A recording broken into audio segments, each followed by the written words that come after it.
Lula. Good.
Ladies and gentlemen, I kindly request everyone to rise and remain standing.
We are honored to welcome the arrival of Yang Amat Berhormat Datuk Seri Anwar bin Ibrahim, the Prime Minister of Malaysia, and our distinguished VVIP guests to the Meet Anwar at IIUM, a special homecoming event.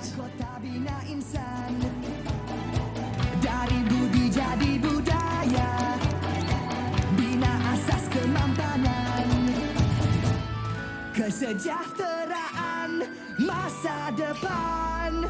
Ayo seluruh anak bertivi, bangunkan Malaysia Madani. Sepenuh hati, jiwa, semangat, terus meyakini Malaysia Madani. Ayo seluruh anak bertivi, semarakkan Malaysia Madani.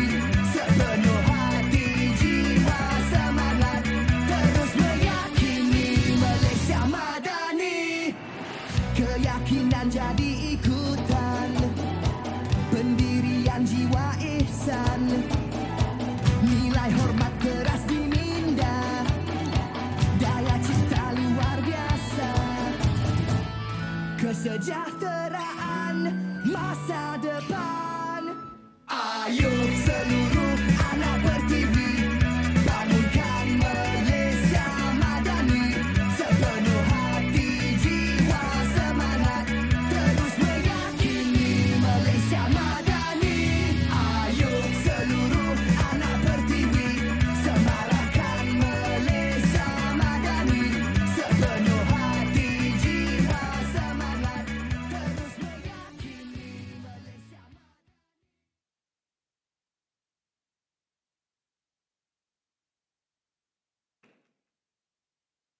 Everyone, please remain standing.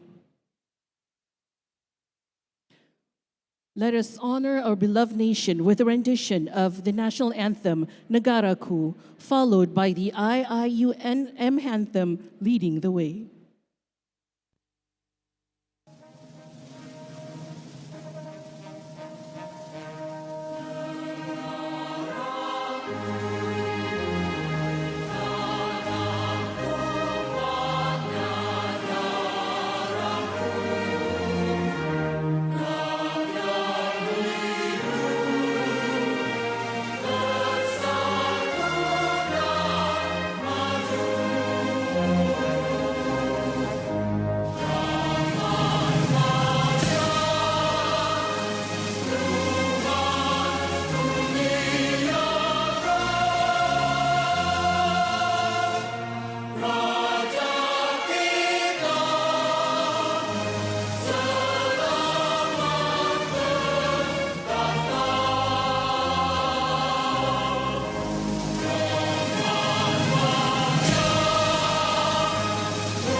Let's lead the way, lighten the future, share the wisdom to the spirit of Islam. Revelation and reason, we shall excel, we shall prevail. Merging faith and knowledge, we the Khalifa, we will fulfill the Amanah. Together, we make the world a better place. Forever, expand the culture of Iqra. IUM is to realize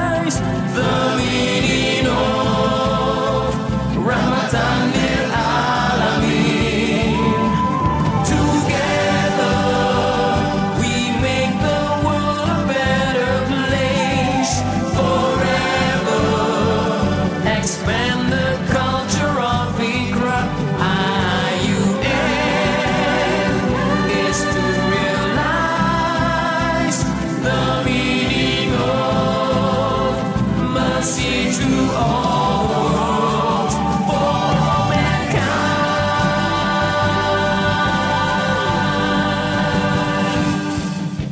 Ladies and gentlemen, you may be seated.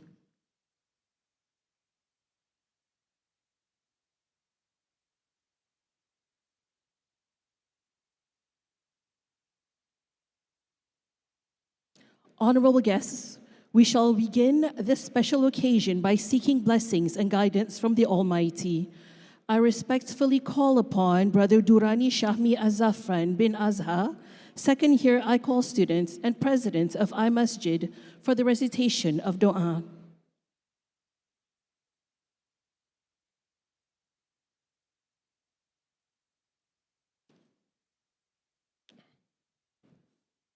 Assalamualaikum warahmatullahi wabarakatuh.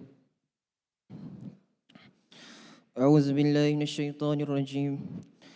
Alhamdulillahi rabbil alamin. Wassalatu wassalamu ala Rasulillah wa ala man wala. Allahumma anta rabbuna la ilaha illa ant. Khalaqtana wa nahnu ibaduk.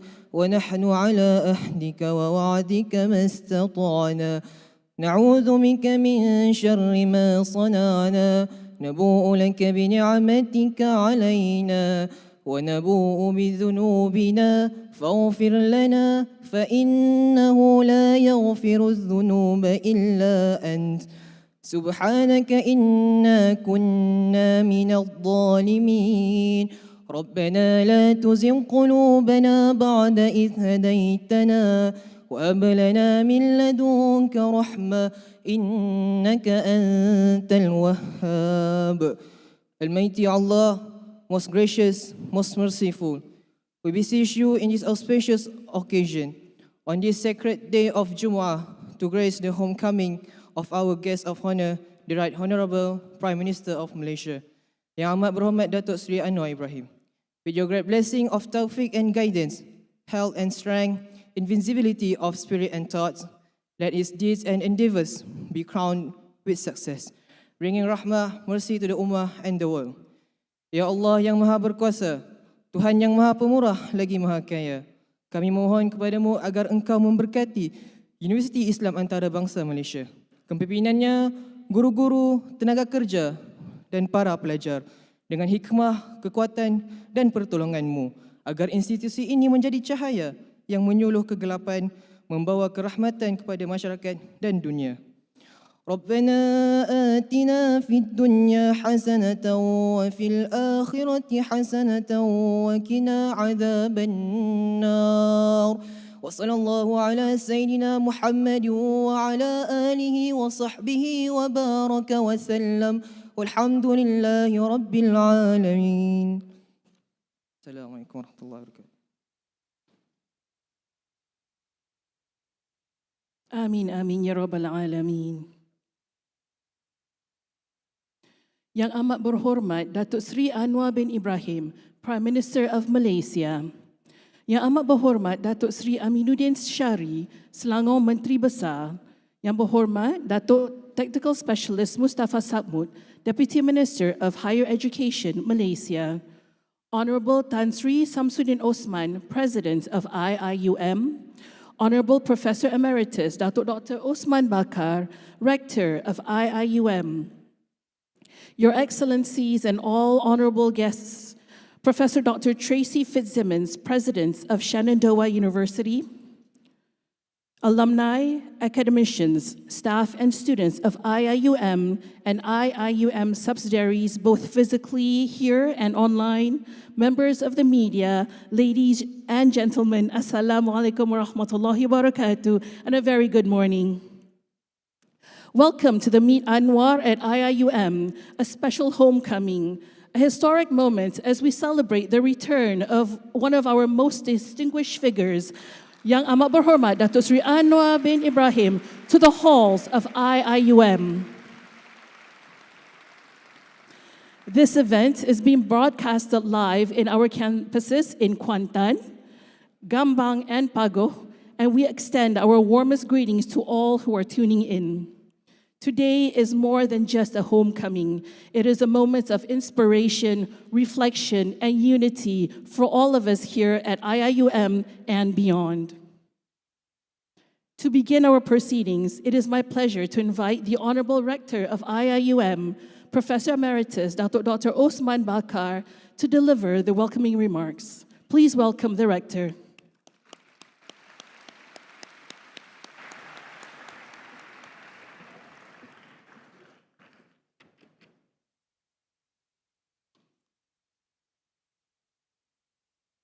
Yang amat berhormat, Datuk Seri Anwar bin Ibrahim, Prime Minister of Malaysia. Yang amat berhormat, Datuk Seri Amiruddin Syari, Selangor Menteri Besar. Yang berhormat, Datuk Mustafa Sakmud, Deputy Minister of Higher Education Malaysia. Honorable Tan Sri Samsudin Osman, President of IIUM, Your Excellencies and Honorable guests, Dr. Tracy Fitzsimmons, President, Sinanduah University and delegation, alumni, academicians, staff, and students, those who are physically here as well as those online in the different campuses, members of the media, ladies and gentlemen. On behalf of the whole IIM community, students and staff, I welcome you. I welcome you with the greeting, Assalamualaikum warahmatullahi wabarakatuh, and a very good morning. I would like to warmly welcome the Honorable Prime Minister of Malaysia, Datuk Seri Anwar Ibrahim, to our university campus in Gombak for this special event, which we proudly call Meet Anwar at IIUM, a special homecoming.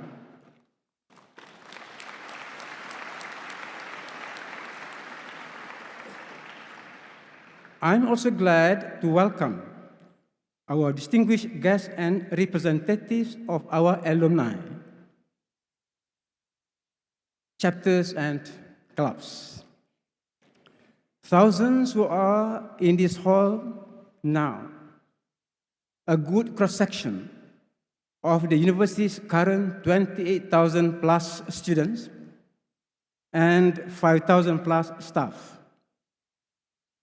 They are joining me with excitement to welcome Dr. Sri Anwar, the Prime Minister, for a dialogue on issues of great interest to the campus community, especially our students who come from so many Muslim majority and Muslim minority countries that make IIUM apt to be called the microcosm of the Muslim Ummah.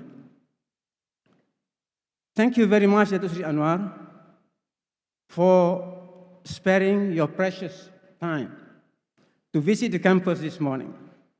Our students and staff in Kuantan, Gombak, Pago, and Kuala Lumpur campuses are attending this event online.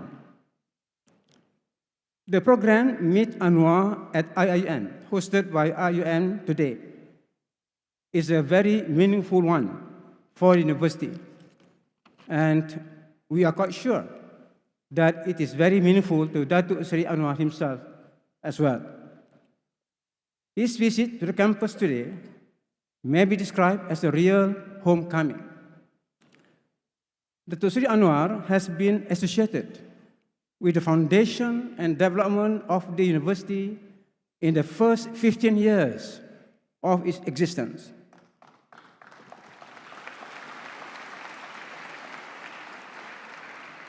That was from 1983 until 1998. He was president of IIUM for 10 years, 1988 until 1998. He has contributed so much to the progress of IUM, especially during the period when he served in the cabinet as the Minister of Education, then later as the Minister of Finance, first time, now second time, as well as the Deputy Prime Minister. But Datuk Seri Anwar fought for the idea of an Islamic university in Malaysia long before IIUM was established.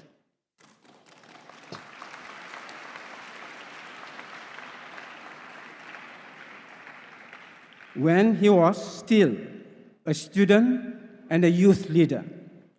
From 1999 onwards until now, however, life behind bars and years of oppositional politics have effectively cut off Datuk Seri Anwar's close and distinguished links with the university. After long absence from the university campus, at last, Datuk Seri Anwar returns.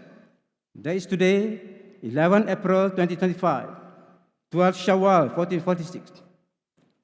An official return, not a private one. Indeed, a sort of homecoming.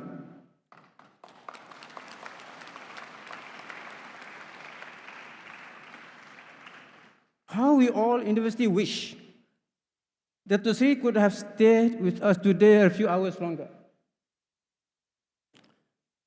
so that at least Datuk Seri could personally see the wear and tear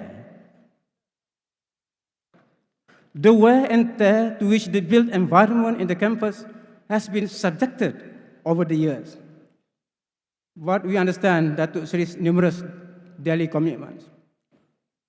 But we wish you to know that this built environment in the campus that is deteriorating in quality concerns most of all the Mahalla hostels, which tell us a great deal about the poor conditions of the living and learning environment of our students.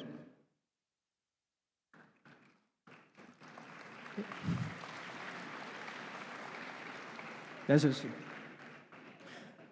The next main component of the built environment of the university that is also deteriorating in quality is the office rooms of the academics and the classrooms where students and teachers meet regularly, which are a good indicator of their pitiful working conditions and learning environment.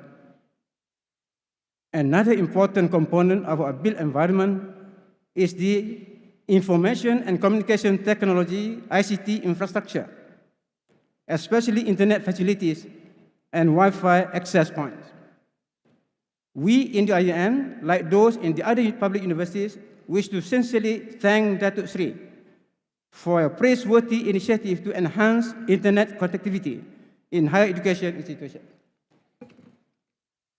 Sad to say, on all three aspects of the built environment that I have highlighted, the present conditions in which IIUM is in are far from satisfactory.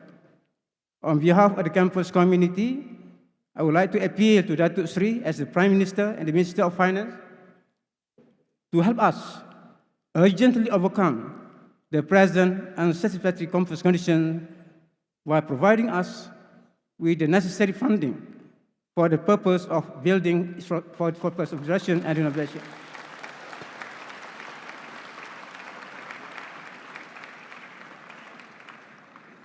Although we have been informed that Datuk Seri has approved the funding months ago, the university is yet to receive it.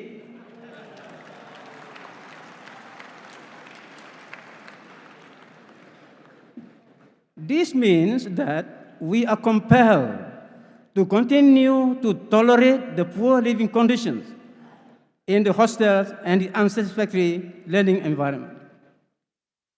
These unsatisfactory conditions notwithstanding, I would like to impress upon Datuk Seri that IIUM is determined to move ahead to chart a new course of history with a new sense of confidence. After all, Islam has taught us that whether in good times or in bad times, whether in material poverty or immaterial prosperity, knowledge activities and intellectual creativity must go on.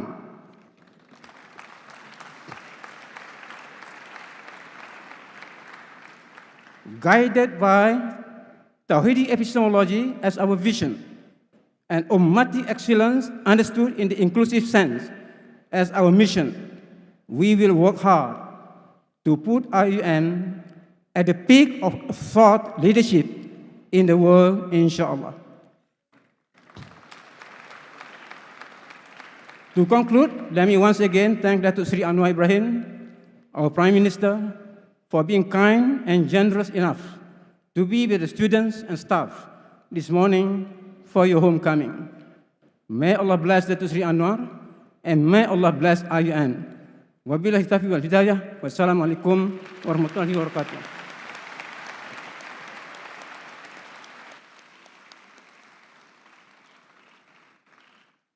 Thank you so much, Honorable Rector, for the inspiring words. Ladies and gentlemen, we now move on to a meaningful segment, the handover of a generous donation to the Abu Sulaiman International Student Fund. The Abu Sulaiman International Student Fund is a financial aid initiative by IIUM to support deserving international students from conflict zones and minority communities. We invite the Honorable Prime Minister and Rector to the middle of the stage.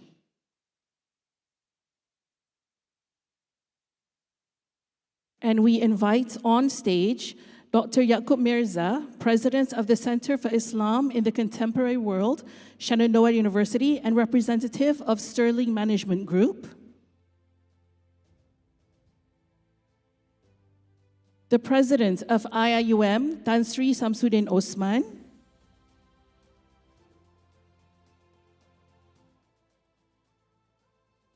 The Deputy Minister of Higher Education, Yang Berhormat Technical Specialist Mustafa Sakmut.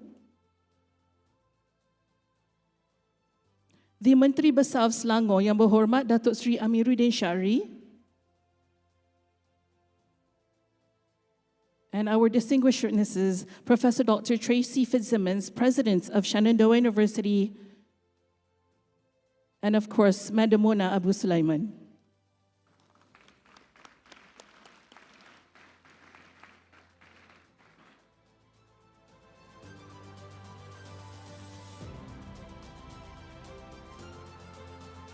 The contribution of $300,000 is a testament to the enduring commitment to support our international students and to strengthen the legacy of knowledge, compassion, and leadership at IIUM.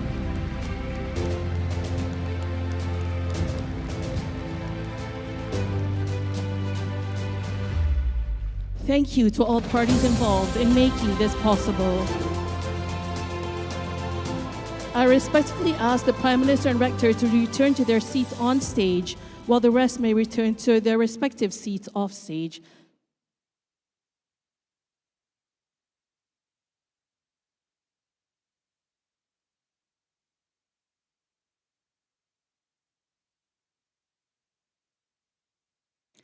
Ladies and gentlemen, now it is with great anticipation that we welcome the dialogue session between Yang Amat Berhormat Datuk Sri Anwar bin Ibrahim, Prime Minister of Malaysia, which promises insights and reflections from a leader whose intellectual and moral convictions have long inspired generations. I ask the Prime Minister to begin with a short speech, followed by a dialogue session. Assalamualaikum warahmatullahi wabarakatuh. Dan salam sejahtera. Alhamdulillah rabbil alamin. Nahmaduhu wa nusalli ala rasulihil karim wa ala alihi wa sahbihi ajma'in.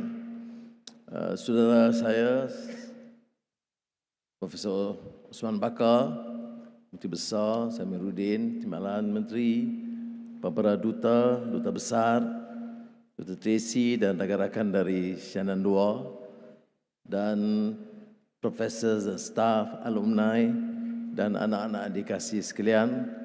Alhamdulillah, setinggi penghargaan terima kasih atas kesudian Universiti Islam Antarabangsa memberi ruang untuk kepada saya untuk kembali ke satu gedung yang sangat bermakna kepada saya secara pribadi dan kepada negara.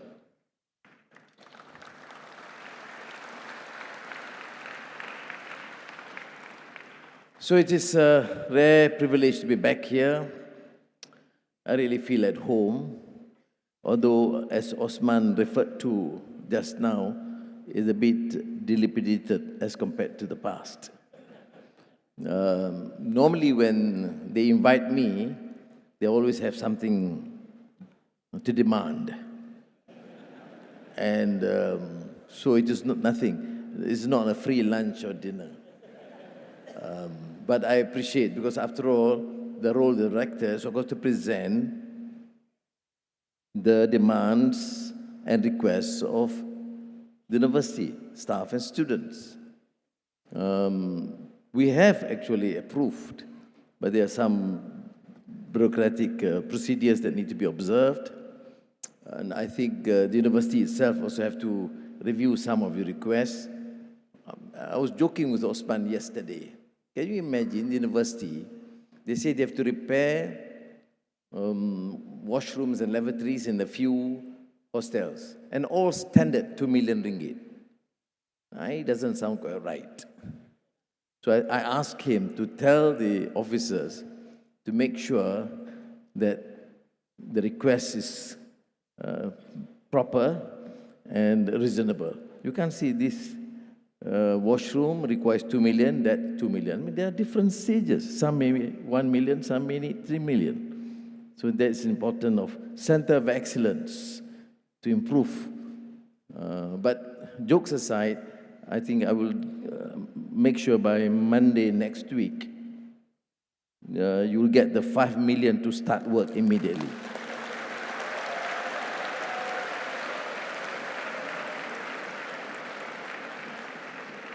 Right. You should ask yourself, why are you here? Whatever the limitations and difficulties you endure, you must also realize that this is comfortable compared to most of the facilities where our families, villagers, the rural heartland. So I think you should always ask yourself, why are you here? You say, okay, to assimilate knowledge. Are you sure you're assimilating knowledge?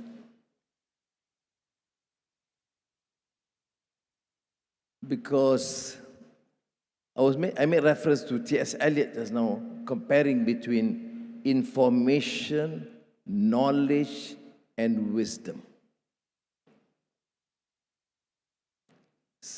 I've, on several occasions, made reference to Sayyidina Ali bin Abi Talib radhiallahu anhu.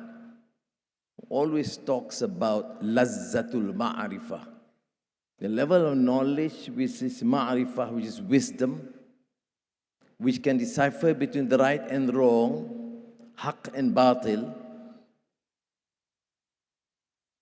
And we have now information, surplus information. But not all information that we see and learn from the social media, from computers and AI, not all information are knowledge. And not all knowledge constitute wisdom. So the challenge of the education is to make sure that students have the information and the knowledge and be able to decipher what is right and wrong. One of the great inaugural speeches of Kennedy, JFK, not that we agree with many of his foreign policies, but I think what was considered right at the time was that when he said, assimilation of knowledge for the dissemination of truth. There's very strong value prescription there. assimilation of knowledge. But to do what? Why do you need knowledge? Yes, it's knowledge and wisdom. For what? To disseminate truth, justice, and what is right. And that's a major challenge. Not only in Malaysia, but entire Muslim world and the world at large. I made reference this morning about there's trust deficit. We call ourselves democratic. Are we really democratic? We talk about dispensing justice. Is it true? You should question. And combat corruption, which is a major problem. I've always felt that the failure of governments all over the world, in various forms. Here we talk about blatant corruption. In some countries, they disburse funds to build houses or bridges. Funds was disbursed, and finally what appears as probably a small bridge. In the United States, if you read, for example, Fukuyama's latest work on the political system and criticism, not his earlier works, I'm talking about the latest, where he talks about democratic accountability, but he also made reference to institutionalized corruption at K Street, where you have strong number of the very rich and powerful conglomerates amass so much money and wealth and influence policies. There's not blatant corruption, but there is institutionalized corruption. Policies are made to satisfy the dictates, the demands of the elites and the very rich. So you have finally what Stiglitz said, the 1% versus the 99%. Maybe quite an exaggeration, but still, you can see gross disparity. So when I talk about knowledge, whether it's economics or politics, where you have a row of political scientists here in the making, or technology, or science, the fundamental values of freedom, justice, human dignity must be there. And that stems from values. And this is not something new or peculiar to Islam. Of course, it's strong in Islam because Islam stands for peace and justice. And we go for Jumu'ah prayers today, for example. It's always stated, repeated every week in the khutbah and the sermon. Al-adl wal-ihsan. Inna Allah ya'muru bil-adl wal-ihsan. Justice and virtue. But there's a pronouncements from Al-Quran. But the test is, of course, from the action. This is precisely the reason why I say students must use the opportunity to acquire knowledge. There's no point having a university and you don't make full use of the facilities in the library, internet connectivity. There were some problems in the past. We have tried to resolve that. Have we resolved completely? Internet connectivity as well? Other? Yeah. Because I go to check, normally when I go to Friday prayers, I meet young boys, 12, 13 years old, ask them about their school. Where are you from? What is school? The level 3 all right? Yes. The teachers attend classes? Yes, but maths teacher was absent. Immediately I text the Minister of Education. So the Minister of Education was shocked. How come I know about these things? Because you ask. This interaction. If you are stuck with all the protocols and formalities, you can never get the right address. So that's why the Menteri Besar are having difficulty, because I get to get the report and I'll text him or WhatsApp him. So what I'm suggesting is that education, where you acquire or assimilate knowledge, But you must remember, the assimilation of knowledge is for you first to really assimilate. You must use the facilities. Mind you, you will never get this chance, not necessarily in your lifetime. Morning to evening to night, where you can really have all the time in the world to acquire knowledge, to assimilate knowledge. You won't. My personal experience, I don't have the time, as I had when I was in university. But I had a special privilege, which many of you will not have.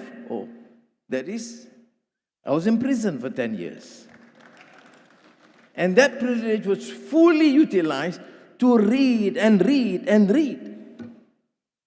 I've mentioned to many of my friends that I've read, of course, the Quran, tried to memorize, not most of it, part of it, the Hadith, 4.5 times, the entire works of Shakespeare with copious notes. I reread, for example, Dr. Zhivago, or War and Peace, or the great poems of Anna Akhmatova. Of course, the great classics of the West and the East. I reread even Bhagavad Gita, and the Chinese epics, Romance of the Three Kingdoms. You wouldn't have a chance to do that. But you think here you want to do it, you can always do something nasty, we'll put you in prison. And you can read. Now, of course, there's not an option. So please take this seriously. Yes, you need the facilities. We will provide you. Yes, the university, unfortunately, I remember coming here in 2018 after a hiatus of more than 2 decades. As you know, I was not able to enter and speak to you the last 2 decades. Tracy, you may not know that I was able to teach at Georgetown, give a lecture to Harvard, or lecture at St. Anthony's, Oxford University. I cannot enter any of the local universities. It's okay. There's the past. But now that after it's true, Osman lamented what he believed, what need to be done immediately, and I agree. So I think we have approved actually it's about 30 over million ringgit just for this sort of a facility for the university, I think. Yeah?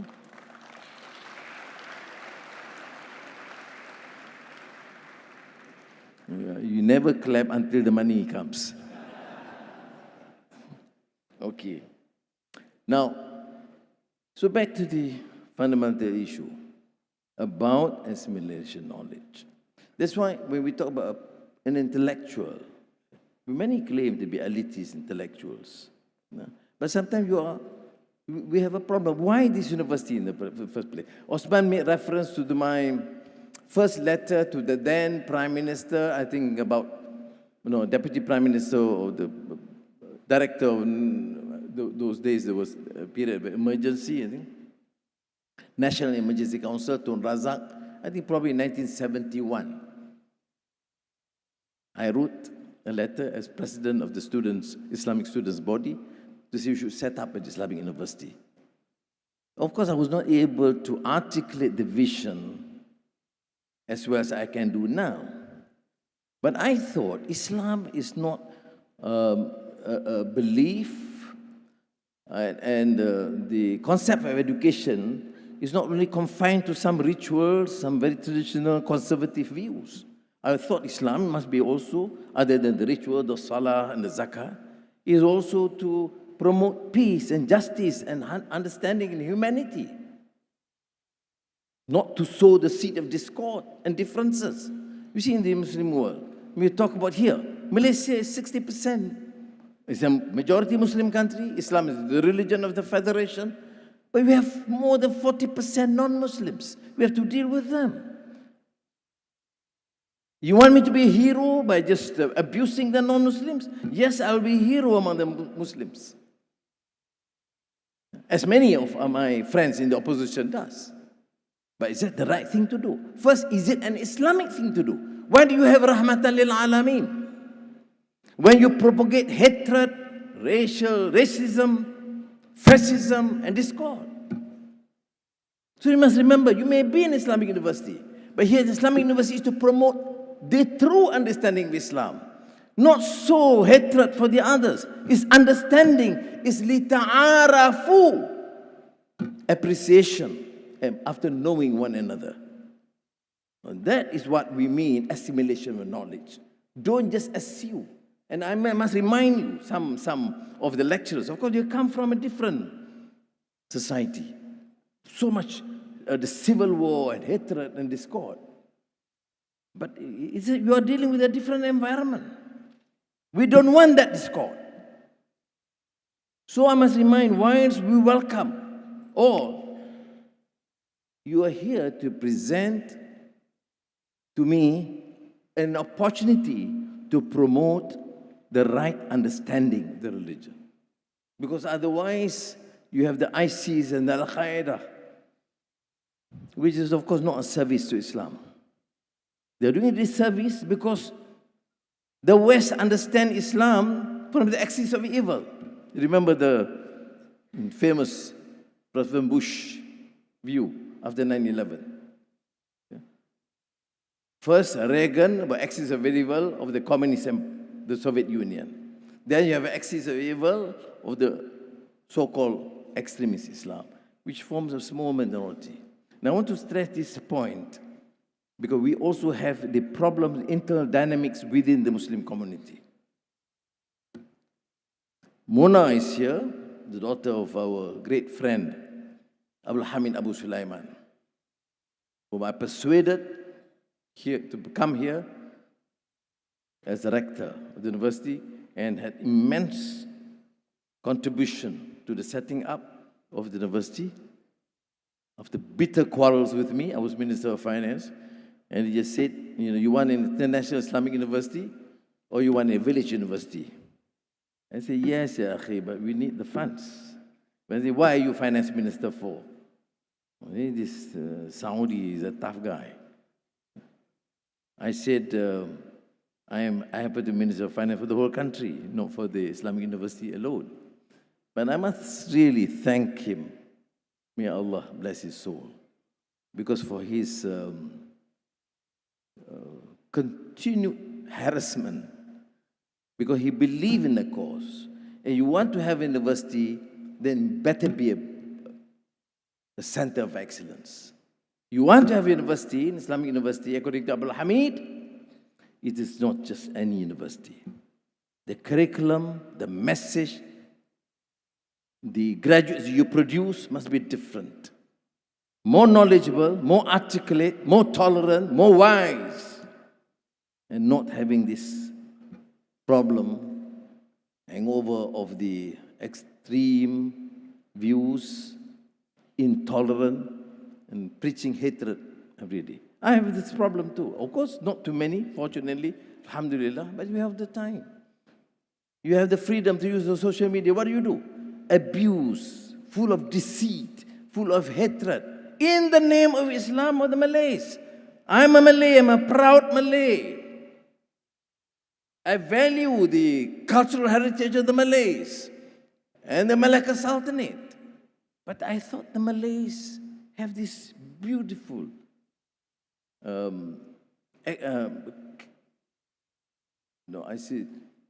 cultural views in terms of tolerance, the accommodation, accommodating other views, and respecting differences. Not racism was not one of them. Even in the height of the Malacca Sultanate, you have great brotherly engagement with the Chinese. That we can have a Bukit China in the Malay world. Can you imagine? During the Malacca Sultanate, you have a Chinese hill that you name. No resentment. Can you imagine? Prime Minister Anwar now announced that part of Gombak can be called Bukit China. Mampus aku. You see, there's a difference. So you must realize that when I talk about assimilation of knowledge, you must be able to understand the comprehensiveness of the knowledge. All right? Now I will end shortly, so allow you for time for questions. No, we still have a lot of time. But I would end with this. Assimilate, remember, all forms of knowledge, and this university is unique, it's international. You have all colors and all cultural backgrounds, but remember, you want to present the unity of this knowledge. This is the most tolerant university, respectful of the others.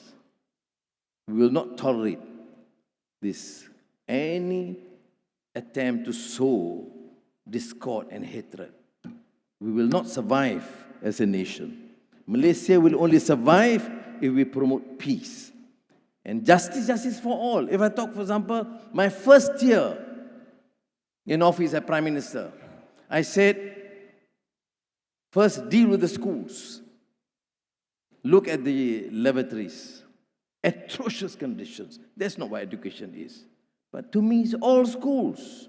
Malay schools, Chinese schools, Tamil schools, rural heartland, the urban poor, all are being handled. Then I said, we can't deal with the issue of poverty in totality, but we can deal with hardcore poor. Those who don't have enough money to buy school uniforms or milk for the children. I said, I don't want anyone to suffer that fate. That we use every resource at our disposal to deal with this. Using government funds, zakat, whatever, no exception. It can be the vast majority of the Malays and the indigenous people, and the Indians or the ethnic Indians in the estates, or some of the Chinese in the squatter area who are poor. They are all our citizens, and that is to me the strength of Islam, that we preach peace and justice for all. Dato' Sri. I'm finished. And then finally, I must say this, that when you graduate, go back, but remember, you have to excel, of course, in AI, in digital, in science, in arts, in liberal arts, in Islam, in the Sharia, whatever. But you must continue this mission of peace and justice, human dignity for all. So thank you very much again. You are invited to ask questions. No need formality. You can call me Uncle Anwar or Pachi Anwar, it doesn't matter. But just ask questions. No restrictions. Those days, if you ask questions, there's people from the intelligence or the special branch will take down notes and you get into trouble. I can guarantee you, this is a free country. You are free to express yourself, right? Thank you. Thank you so much, Dato' Sri. Ladies and gentlemen, do you know how hard it is for me to interrupt the Prime Minister of Malaysia while he is speaking? Okay, that was a very nerve-wracking moment. Dato' Sri, would you like to please continue with the dialogue session? Yes. Yes. The floor is yours again. Thank you. I prefer to stand up for the dialogue. So please raise your hands and shout. Yes. Yes, please. To the point. Yeah. Check. Okay. Assalamualaikum warahmatullahi wabarakatuh, and very good morning to our dearest Prime Minister, Datuk Sri Anwar Iium. Datuk Sri, first of all, on behalf of IIUM community, I would like to express our utmost gratitude to Honorable Datuk Sri for the generous funding from the government that you mentioned earlier. Indeed, considering how old our university are, we need such funding to refurbish our facilities. I've answered the question. Just the next question. However, considering the increasing number of students in the upcoming semester, as well as the policy of IIUM at offering 100% residential college, it has been our concern that we may face issue related with the insufficiency of room for the students. Not included the rooms. Right. And let me end at that, because what we will do is within our means, and I've given the Ministry of Higher Education to look at it in detail. We are not able to give places, hostels for every single student. No country, no university in the world does that, and IIU is not an exception. We do our best, and we'll deal with the rest. okay, thank you so much for your consideration. Assalamualaikum. Thank you. Can we take the question from the brother on the left? Yes. Assalamualaikum, Datuk Seri. I will call you maybe Abang because I'm from PKPM too. And I'm proud to say that I'm from PKPM IUM. So my question is about Gaza. As a student of IUM, what's happening in Gaza really deeply breaks all of our hearts. The ongoing mass killings seem endless, as mentioned by Noam Chomsky, as quiet for quiet, the effort to put Palestinians under violence treatment. Here at IUM, the reality hits very close to us, especially since we have close friends and lecturers who are from Palestine. Let us have a big round of applause for our Palestinian lecturers and friends. In the middle of that, we are relieved by your vocality in Palestine at the world stage, especially in front of Anthony Blinken, ex-Secretary General of US and the German Chancellor. But my question is, has Malaysia's vocal stance on the Palestinian issue affected our relation with the West? If so, how do we balance our role between the Islamic and Western bloc? That is the first question. The second question, Datuk Seri, will be, for us as Muslims, what's after Gaza? Because we know, logically, the Gaza will fall. That is the sad and hard truth we need to swallow. But what after Gaza? Does we as Muslims just need to do our thing, only kunut nazilah, only demonstrations, and after that what? Because does we really trust the Israel will not go to other country as well? Thank you, Dr. Sri. Thank you. Well, this great human tragedy, and we as an emerging country have done our maximum best. As you know, you're familiar with my dialogue with Chancellor Olaf Scholz and in Germany, and the fact that I mentioned this directly in front of President Joe Biden in San Francisco, and with many other leaders. So I think for a country, we have done our level best. Has it resolved the issue? No, not yet. Where do we go from here? We'll continue. But we know our limitations. Recently, the youth from the Islamic Party have asked us to send troops to Gaza. But it sounds nice. But it's just a ridiculous proposition. Where do you land? Who's going to fight?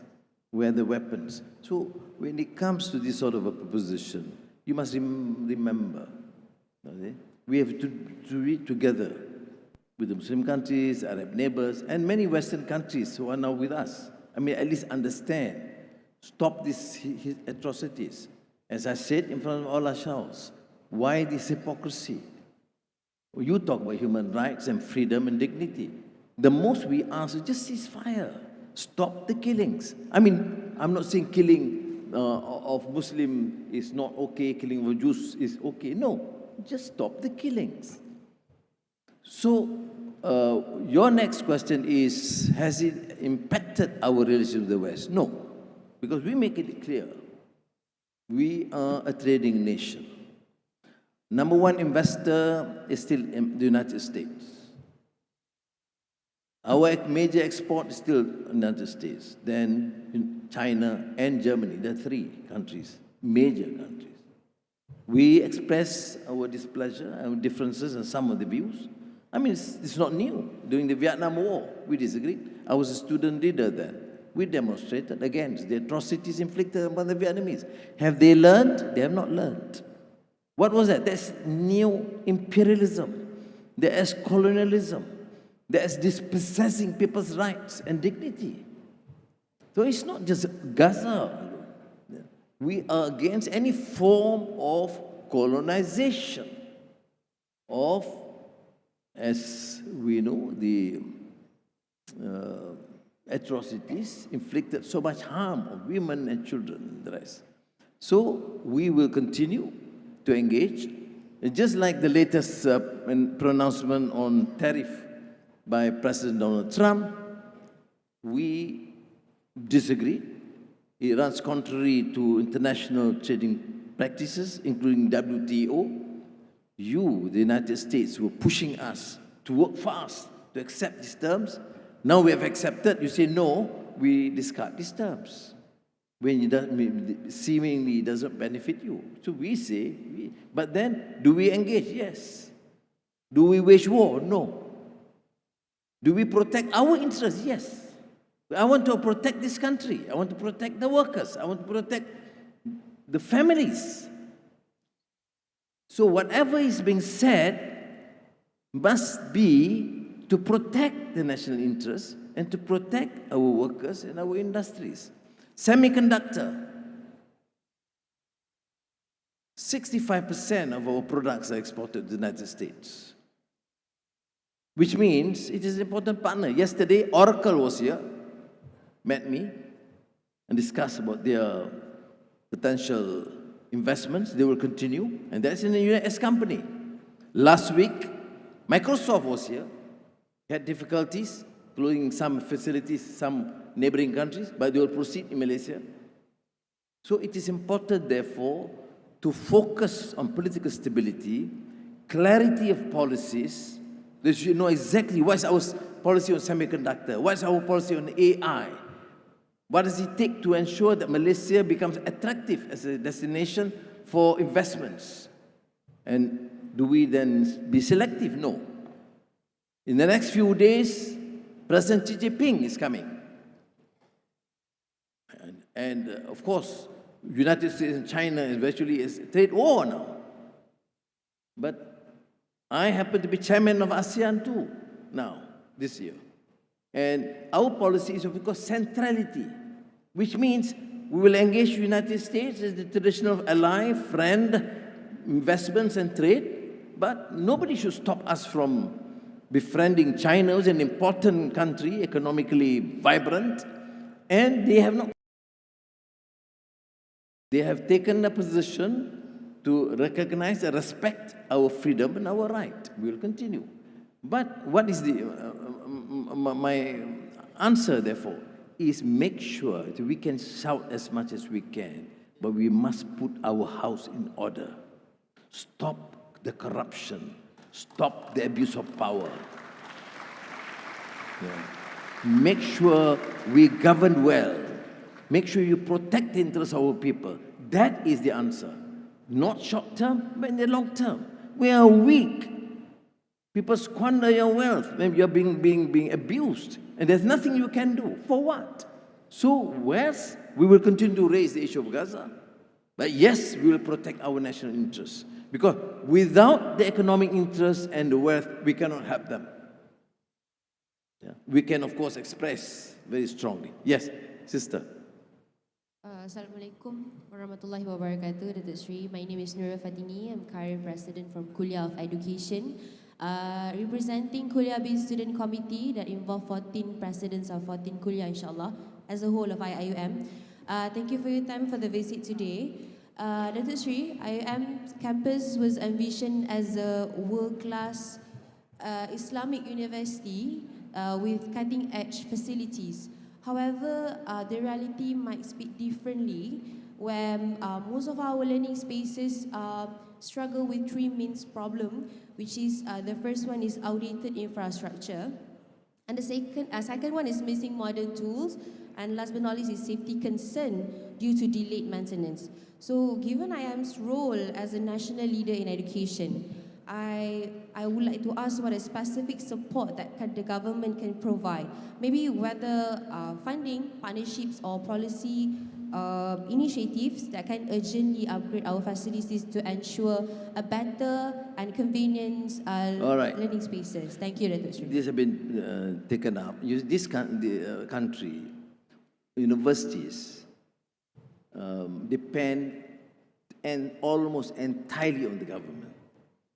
The government means taxpayers. The government means your parents and your family have to pay more. And I'm not prepared to increase taxes for them, because I think they are also in difficulty. This year, we have increased the special funding direct to people, because I don't want them to be in difficulty. From to 9 million people are getting direct grants, costing us 10 billion ringgit. You see?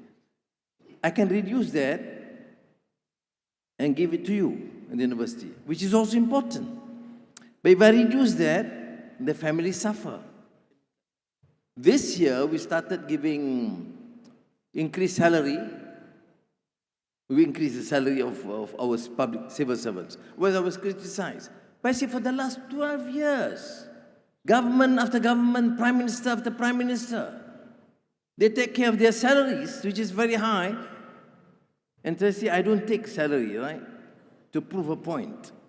I'm not sure that I'm regretting it. But 12 years, no increase. Your parents are civil servants, you know that. 12 years. It's not fair. They're burdened with more responsibility. And I did that. And even then, the scheme is different. The lower ranks get higher raise than the upper ranks. It's the first time we're doing that in a very progressive manner. How much does it cost? 10 billion ringgit this year and 18 billion ringgit next year.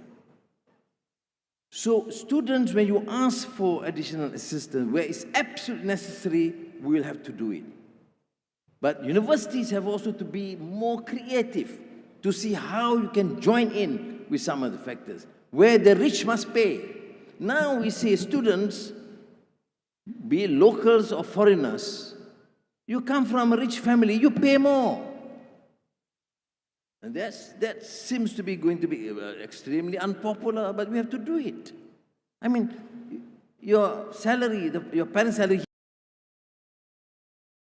and you pay pittance at the university, you go to the hospital, you pay 1 ringgit. How do we manage? You know what is the allocation for education in this country? It's 26 billion ringgit, the highest ever, and the highest allocation under my budget. Number 1 is education. Yeah. And number 2 is public health. You find countries doing that? You can count 2 or 3 only. No country does that. I have decided, yes, if you ask about the defense ministry, it's important. It's our defense. Ours is a maritime nation. We need submarines. But we need schools. We need good universities. So I'm just expressing to you, who is the Dean of Economics here? Kuliah of Economy? Yeah. You better get this macroeconomic understanding to your students. Because I can say, yes, we'll approve another few 100 million, but where do I get the money? I must cut from the others. Because, you know, when I became Prime Minister Yaakob, I had to deal with 1.5 trillion ringgit of debt. You see? You know the scandal after scandal, money being squandered. Every tender, you use it, negotiated tender. It doesn't matter, you call yourself Nationalist Party, Islamic Party, that did not change. Now we come to us, we change that. You want to have a procurement policy, proper tender process. Now, I want you, my children, to understand that we will do our best. I'm not giving excuses. We have to stop this waste. We have to stop this corruption. But we are only able, if you have younger sister and brother in a school, you see, and the lavatory in that condition, how many schools are they need repair, the lavatory? 856 schools. How much did it cost? Almost 1 billion ringgit. Now, these jokers in the opposition says, well, 1 billion means you have a gold toilet. I mean, it's just damn stupid statement to make. It's 856 schools toilets, which we need to improve. I start with that. Then connectivity. Few 100 million for connectivity, all universities in this country. So we have our priority, right? But I think the Dean of Kuliah of Economics must give a public lecture on the macroeconomic situation. This is the 26 billion you give to schools, you divide, etc., etc. If you increase this, you have to cut for housing, or you have to cut for health, or you cut to hospitals, you have to deal with it. If you have a better advice, I stand guided. I don't think I have all the answers, but in uridu illa al-islah mastata'tu. I'm trying my best to effect reform in this country and do what's best for the people. Assalamualaikum. No, thanks. Okay. Assalamualaikum, Dr. Sri. I'm Akif Naim, representative from IAM Student Union. I have two concerns actually. The first one, the river that across in IAM, which is Sungai Pusu. As we can see now, the river is now buried and polluted because of the nearby quarry activities. I hope your action to take to refurbish our river. The second concern is about To do what with the river? Sungai Pusu river. The Sungai Pusu River. It's polluted and buried because of the Is quarry it activities. pollution not because of the students? No. I'm pretty sure that it's because of the quarry. Okay. My second concern is about PTPTN rate, because I need Datuk Sri advice on revising the PTPTN rate, because we can see our students now barely survive after paying the fees to survive for the many upcoming SEMs. Thank you, Dr. Sri. The Minister of Higher Education have taken this up. You see, you have a PTPTN outstanding debt now, if I'm not mistaken, close to 40 billion ringgit. And if we increase, it's going to be 50. For now, I see we just have to hold on. We'll help probably students in terms of their needs, but I think we have to have this courage to revise. I reiterate my earlier point that we can resolve this if we do, for example, tax the very rich. I mean, those parents who are very rich should pay. Then at least we can transfer that to the poorer students. But it's a democratic world. When I increase their opposition attacked me ferociously. But I said, 85% are not affected. We only tax the top 15%. I mean, you have 6 air conditioning and 5 fans in your house. You have a 10-room mansion, then you pay electricity a normal rate, not a subsidized rate. But the 85% are not affected. But even then, it became a big issue. Now there's a campaign, Ayah Kuning. The Prime Minister is Zulm. He taxes people daily. He lies to people. I don't. We increase. Which country, from what I know, at least in ASEAN, no country gives that sort of subsidy to like we do. The subsidy for the people here is the highest in the region. But I don't want to subsidize the rich. For example, I say electricity. What do you subsidize the rate for ambassadors, high commissioners? Yeah. Now no longer from last year. But before that, we subsidize the electricity bills. So what we want is for them to pay the normal rate. Then, inshallah, we will try and review the PTPTN. Right? Yes. Dato' Sri, we have one question from our Kuantan campus. Can we go yes. to yes. Yeah. Okay, Assalamualaikum, Tan Sri. Assalamualaikum, Dato' Sri. Yeah. Question from Canada. Okay, sorry. Yeah. Kuantan campus. Yes. Apart from all these financial challenges, I have another question that you might want to give a lecture on economics. We have problems with manpower, whereby we don't have enough staff which are trained appropriately. Excuse me, sister. Whatever it is. Yes. Just now your mic was on mute. Can you repeat the beginning of your question, please? Can everybody hear me now? Yeah. Now we can hear you, yes. Just now we Okay. can hear you. So apart from financial challenges, we have a problem of staff, manpower. We have staff who are doing multiple jobs or have multiple job description. Now, it's good because we think that they are trained holistically, but the thing is, when they go for interviews for job, apa panggil? Or kenaikan pangkat semua tu, the interviewers will say, why are you doing other people's jobs? And this is mainly because there's not enough staff to go around. We are trying to expand our kuliah services, but we don't have staff. Would you assist us with this? Yeah, why did you take it up with the rector first and then you don't take up the shortage of staff in department to the Prime Minister? Go through the Well, because you're the here dean now. and the rector, all right?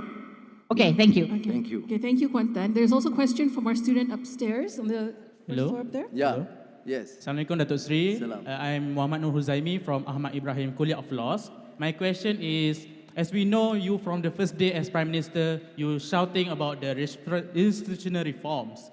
But public higher education in Malaysia faces two challenges: to adapt with the global disruptions like AI or climate crisis, but while we try to preserve our values, such as in IIUM, we have the Islamic values together with Malaysian values.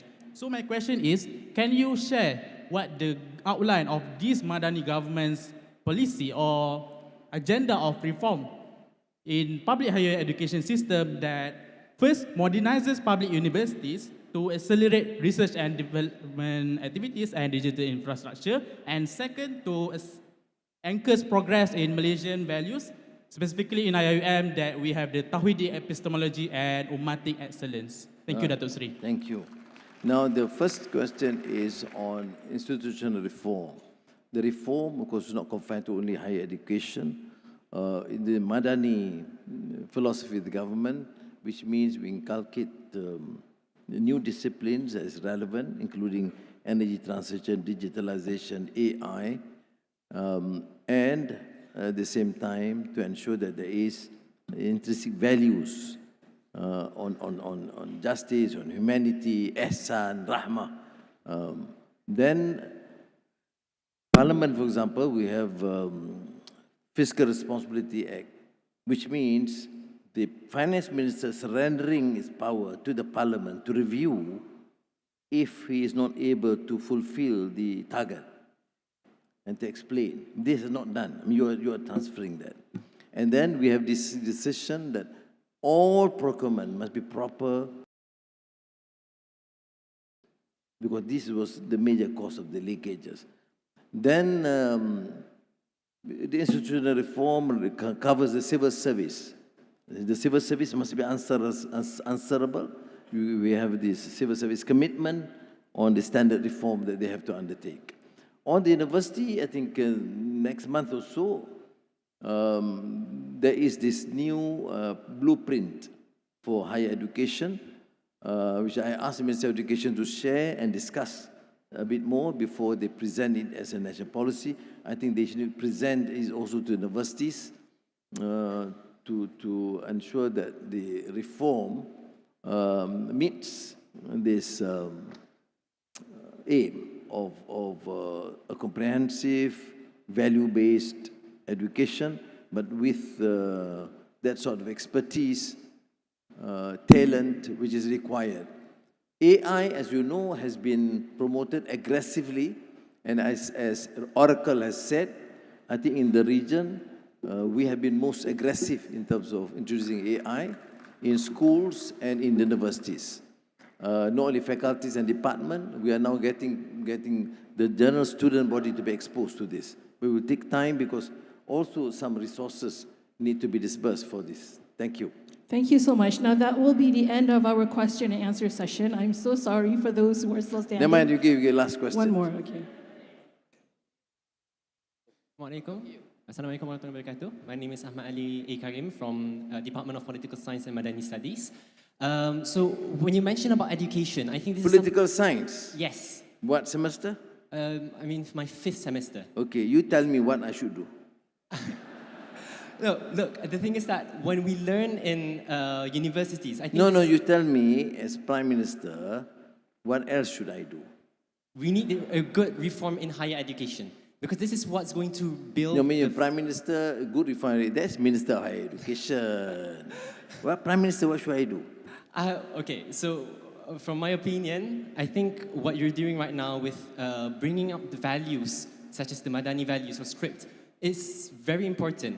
But what we need to do more is to make people understand that these kind of values are not political values. Because I think right now people see Madani as a political narrative.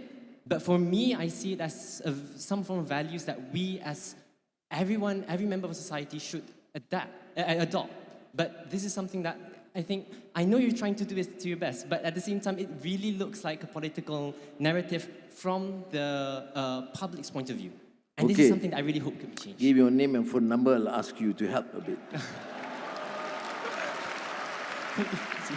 Huh? You agree, right? I'll now appoint you as one of my advisors representing the students. Okay. Thank you, Daddy. Okay, thank you. Thank you very much. Okay, thank you, everyone. That is the end of our Q&A session, unfortunately.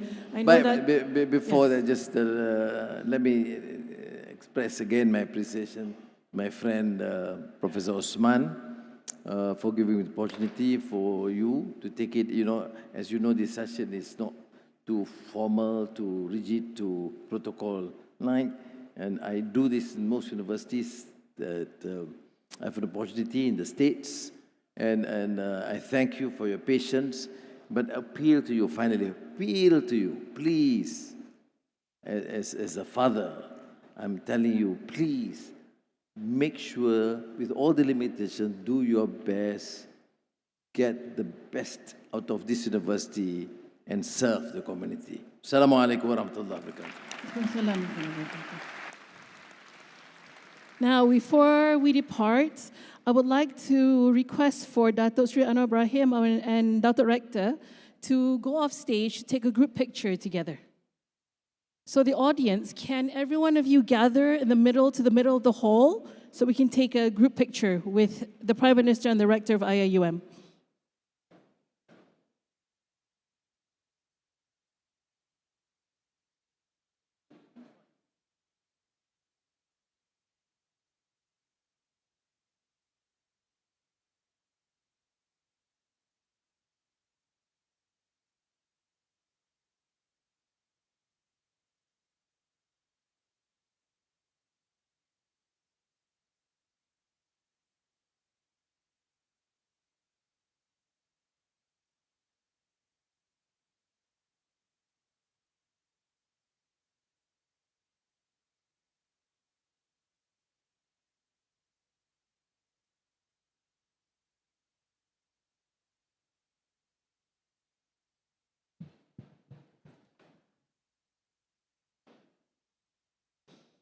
Ladies and gentlemen, we now bid farewell to Yang Amat Berhormat Datuk Sri Anwar bin Ibrahim as he departs from the main hall.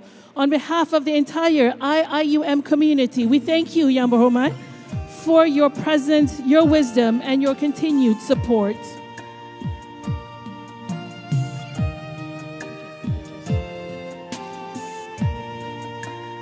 And with that, ladies and gentlemen, we officially conclude the Meet Anwar at IIUM, a special homecoming. Thank you for your presence and your support. Assalamu alaikum wa rahmatullahi wa barakatuh.